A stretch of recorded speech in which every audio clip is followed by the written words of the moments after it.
Hi everyone, welcome back to my lab in today's video, which is going to be a review and demo on the brand new Makeup Geek Power Pigments.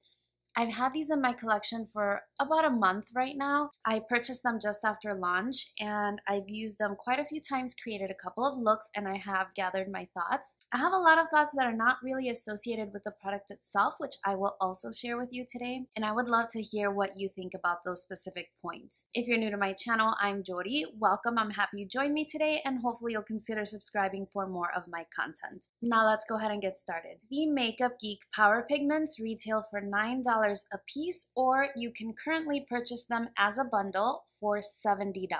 Since there are 10 shades, that would be a savings of $20.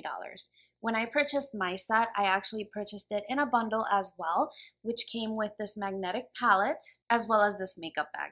The basics on the pigments is that they are cruelty-free and made in the United States. You do get 2 grams of product in each specific pan, and these pans are square shaped, as you can see, which is different than the typical Makeup Geek eyeshadows that come in the round pans. These cannot be considered vegan because the product is listed as maybe containing carmine. Now, in general, I'm a person that really enjoys colorful makeup looks, and so when I saw these teased on the Trend Mood Instagram as well as the Makeup Geek Instagram, I knew that I was really excited about them and that I wanted to purchase them. There were a couple of things that surprised me about them though. Since I've had them for a while, I've had a chance to think about what I think about the product, and my first issue, I have a couple of issues. So the first thing I wanted to share is that I learned about Makeup Geek from YouTube. It's not a product that's readily available in store, although they're starting to come to Target, even though it's not going to be their full line. And so I learned about Makeup Geek from a lot of the really popular YouTubers that used to use their eyeshadows all the time. Names like Coco Bear, Peach Smoothie were just commonplace in almost every single video I watched, and I was really surprised to see that not that many people reviewed this product. I did see that Raw Beauty Christy reviewed it as well as Jay Kissa,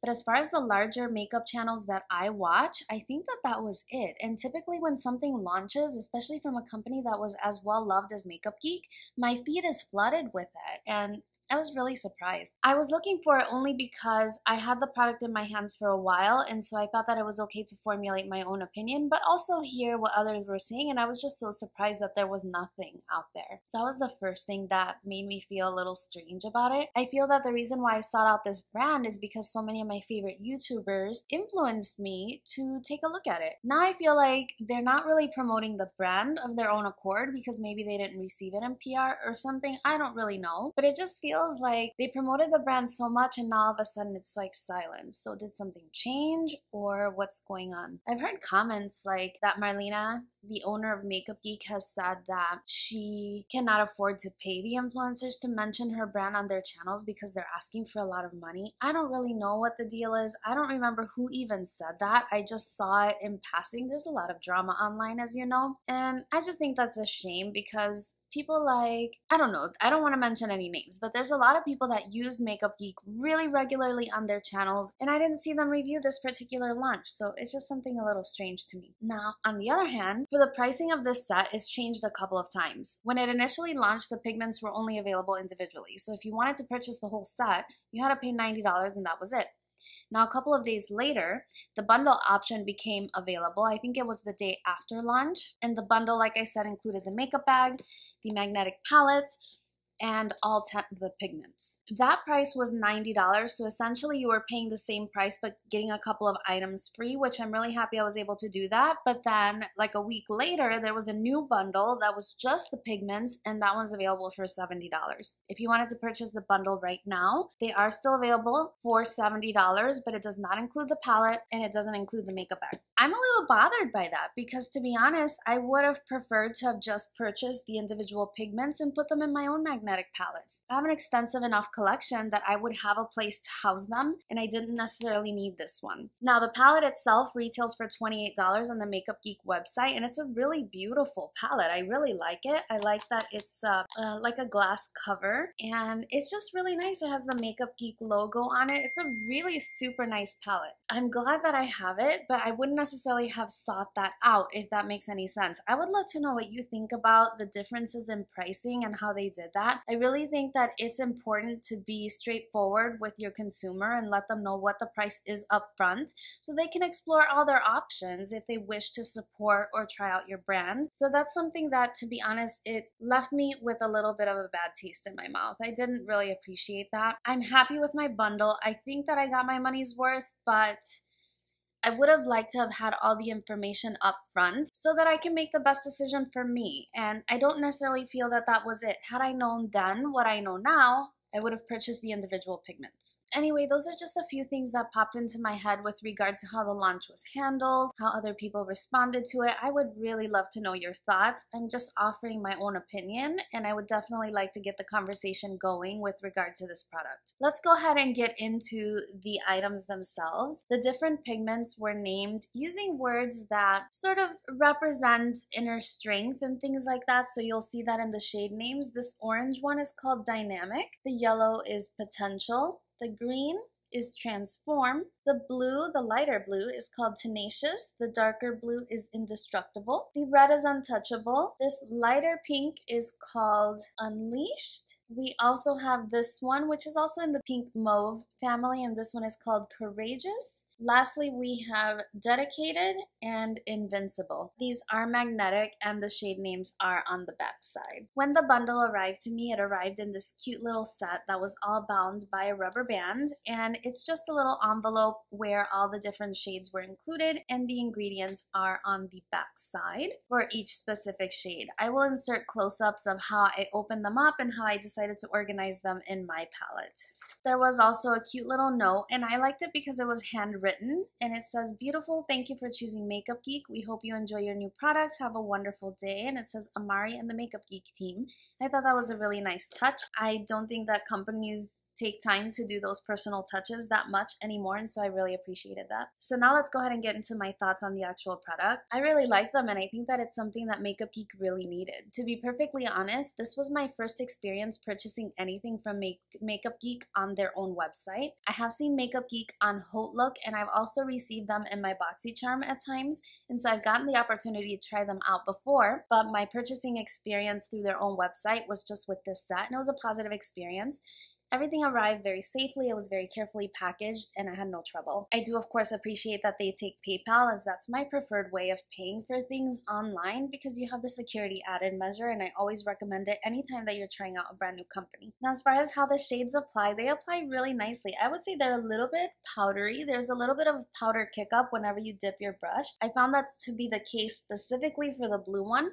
I think that shade, more than any of the others, had the most kick up and the one I had the most problem with regard to fallout. As you'll see in today's demo, I did my face makeup first and I was able to create this blue bold look without ruining my face makeup. But that's because when you see the demo, it's not my first time using the products, and so I got accustomed to using them, which brushes work best with it. But I do recommend that when you try them out for the first couple of times at least, that you do apply the pigments first, because if you do get the fallout, it's going to be hard to clean up with shades that are as pigmented as these are. I think the shade selection was actually really nice. I imagine that they're going to be expanding the line if these do well, and based on the quality, I think that they probably will, provided that people actually try them. My only complaint is with the color selection. I feel that these three shades are really quite similar, and when applied to the eye, they have a very similar vibe. Now, Marlena described that these products can be sort of blended to achieve different opacity and different intensity, and so I feel that if you started with a shade like this one is Dedicated, that if you applied it and buffed it out, you could eventually get a look like this one. And so I think that it would have been nice to have a little more of a distinguishable differentiation between the shades so that you can get creative. Now, in my opinion, if you're going to be purchasing the shades separately, then I would definitely advise on getting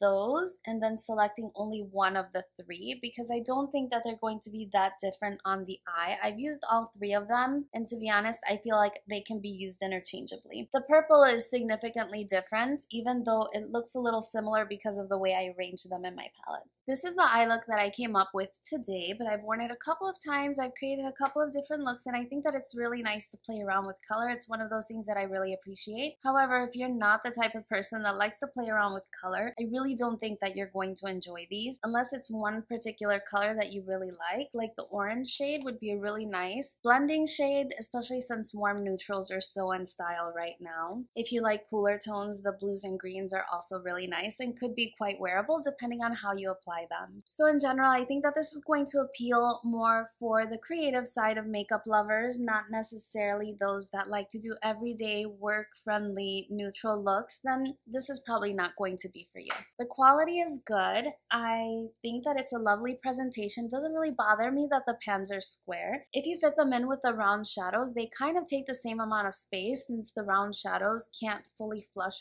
against one another. So eventually what I plan to do is to scoot them all to one side so that they're all together, and then fill in my other Makeup Geek shades so that I can create more neutral looks with the eyeshadows that are already in my collection. So that's just what I plan to do with them. Let me know if you pick up the set and what you think about them, and let's go ahead and get into the demo so that you can see how they apply. I already primed my eyes using my Milani eyeshadow base, and I used the Wet n Wild single eyeshadow in the shade Brulee to set that down. I did also already apply a little bit of brow bone highlight. I just used the highlighter that I already used for my face, which was the Physicians Formula Butter Highlighter. So I'm going to begin with the yellow shade, and that is going to be my first transition.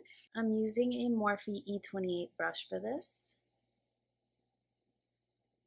Because I already did my face makeup, I am tapping off the excess off my brush, because if you don't do that, you will get fallout.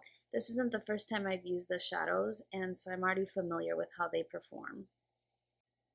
Now I'm using a Morphe M330, and this is the green shade.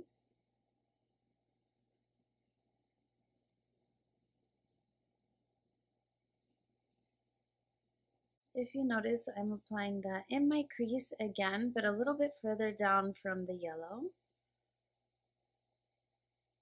When I have the crease work done, I'm going to place the brush on the outer corner of my eye and begin to wing that out upward, and then connect it with the rest of the crease.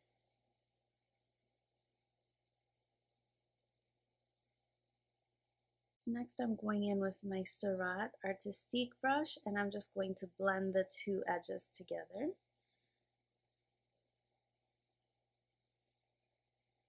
And now I'm going to go back and intensify the yellow. Once I'm satisfied with the way that looks, I'm going to take the lighter blue shade, and I'm going to take an e.l.f. Cosmetics, I think these are called C brushes. I'm going to pack the shadow on my brush, and I'm just going to press that onto my lid.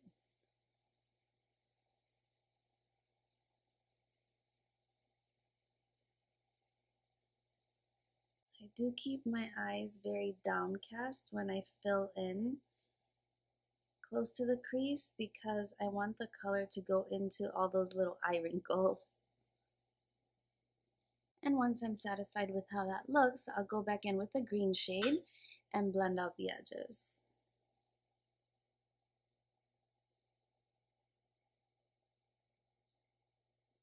And once I've established that gradient, I will blend again.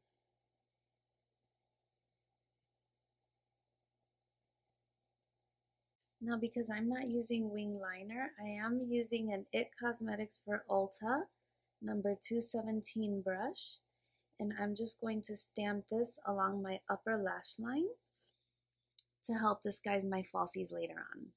I'm also going to take a little bit of the same shade on a Morphe M506, and I'm going to add this to the outer V just to deepen out that corner just a little bit. And I'm going to run it into my outer crease a little bit as well. Once I'm satisfied with how that looks, I'm going to take the Morphe M506 brush, and I'm going to begin to work on the lower lash line with the medium tone pink shade. I do also wing that upward to meet the colors on the upper lash line. Once that color is set down, I take my wing liner brush, and I'm going to stamp this along my lower lash line This is the part where, in my opinion, you're more likely to get fallout. So just take your time with this and make sure to tap off your brush each time. Once that's complete, I take my Morphe M506 brush and I blend the colors together. As you can see, I did line my waterline. So I'm using this black liner from Vintage Cosmetics and just lining the lower lash line. With the M330, I'm just going to touch up the green on the top just a little bit. And this is your finished eye look without any false lashes or mascara. So I'm gonna go ahead and finish up those 2 steps and I'll be right back to show you the finished look. Okay, so that was the demo. Let me know what you think of the look. I do love it. I think it's very pretty. I've been really enjoying blue eyeshadow lately. I was reading a makeup artist book which suggested that blue eyeshadows really make brown eyes pop, and so I've been playing with a lot of blue lately. Overall, my experience with the product itself is very positive. I think it's a good quality product, and at the bundle price, I think it's very reasonably priced. If you're purchasing them individually, I would be very selective about which colors you actually purchase, as I think that these 3 shades are a little bit redundant in the collection. If you're interested in seeing how these pigments compare to Sugar Pill, then I will refer you to Kissa's video because she did side-by-side swatches with the Sugar Pill shadows. I've only recently purchased Sugar Pill eyeshadows, and so I'm not that familiar with them right now that I would feel confident to compare them to this right away. I want to play with them a little bit more and see how I feel, and I'll definitely report back in a future video if I think that those outperform these. As far as the shades, I do think that you can find similar shades in the Sugar Pill shadows, but those range, I think that they are $10 or $12 for the individual pan for the Sugar Pill. So that's just something to keep in mind. I think that those pans do include a lot more product, however. So again, I defer to Kissa's video if you want to see them compared to the Sugar Pill. My opinion stands on the pricing of the products. I really did not feel very good about that. I wish that all options had been presented from the beginning, and I would love to know what your thoughts are about that, as well as what you think about there being so few reviews of this collection on YouTube relative to how many people used to recommend these shadows in the past. It's just something that, I don't know, it's just something that has me thinking, you know? Feel free to sound off in the comment section down below. I would love to hear your thoughts. Other than that, that's everything for this video. Thank you so much for joining me today. I hope you're having a great one, and I look forward to seeing you again on my next one really, really soon. Bye-bye.